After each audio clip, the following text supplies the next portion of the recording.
Alright, so let's move on to a harder case. So this consider the same differential equation. X prime is ax, but now a is 3 by 3, and lambda is an eigenvalue with multiplicity 3.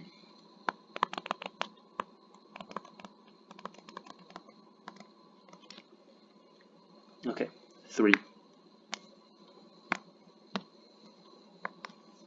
Okay, so now there's going to be 3 separate cases. Okay, so the reason we learned how to draw the diagrams with arrows is that it's easier to draw the cases out with diagrams instead of writing them out.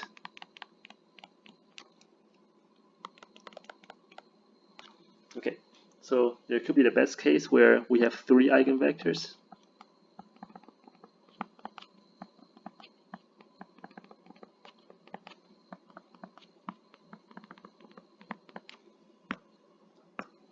In this case, we have 3 eigenvectors, which means lambda is complete,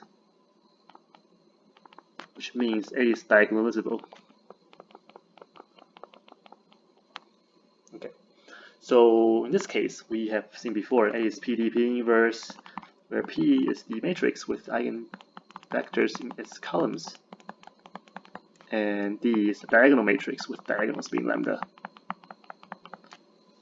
Okay, and the solution to the differential equation, we also know how to do this. So the general solution is x equals to c1 e to the lambda t times v1 plus c2 e to the lambda t times v2 plus c3 e to the lambda t times v3. Okay, so that's the case we have seen before.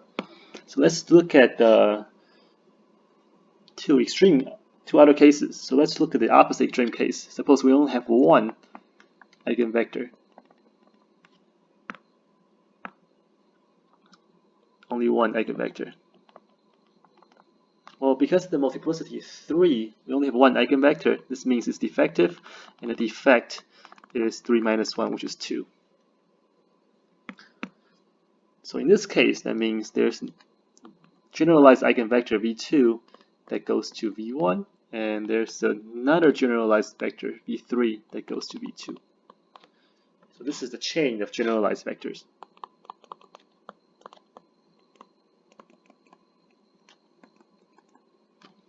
Okay, so first we find v1 and we solve for v2 and solve for v3. So in this case, A is equal to P times J times P inverse. P, the same thing. First column is v1, second column is v2, third column is v3. Where J, because you have a chain from v3 to v2 to v1, so J is a matrix with diagonal being lambda, and there's 2 1s, this one, and everything else is 0. Okay, I'm going to talk about a little bit here. Oh shoot. This one symbolizes that v3 is going to v2. This one symbolizes v2 is going to v1. So that's why we have 2 1s there. So this is the Jordan normal form for A. And the general solution is x equal to, so there's going to be 3 terms, c1 e to the lambda t, v1, this is fine because v1 is the eigenvector, c2 times e to the lambda t times v2 plus tv1, and c3 times e to the lambda t times v3 plus tv2 plus t squared over 2 v1.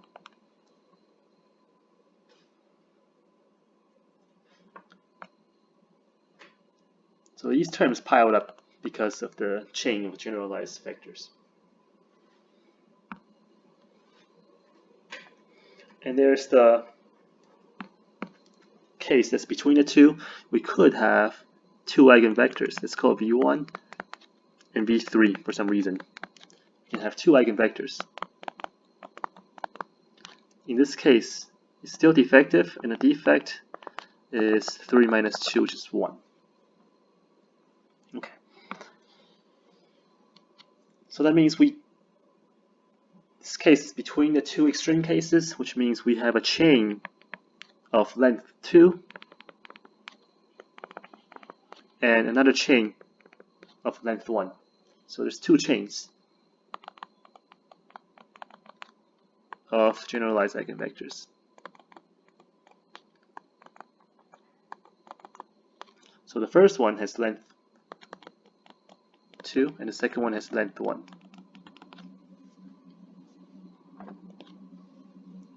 Shoot. Okay, 2. Okay, so in this case, A is still equals to PJP inverse. P is always the same. P is the matrix with the columns being V1, V2, and V3. J in this case, diagonal is always lambda. Most of them are 0. In this case, this entry is 1 and the other entry is 0. Okay. So this entry being 1 comes from V2, it's pointing to V1 because it's in the second column and first row. And this entry being 0 is because V3 does not belong to a chain of longer than 1 generalized eigenvectors. Okay. So the general solution in this case is x equals to, so V3 is by itself. Let's do it. V3 is by itself, so we have C3 times e to the lambda t times V3. It's by itself. And V1 and V2 is a separate chain, so this part gives you a separate solution. So V1 is an eigenvector, so it's just C1 e to the lambda t times V1. V2 is pointing to V1, so we have C2 times e to the lambda t times V2 plus t times V1, and plus the third term. So whenever you have a chain of generalized eigenvectors, you pile up terms like this. Alright, so we're going to do an example in the next video.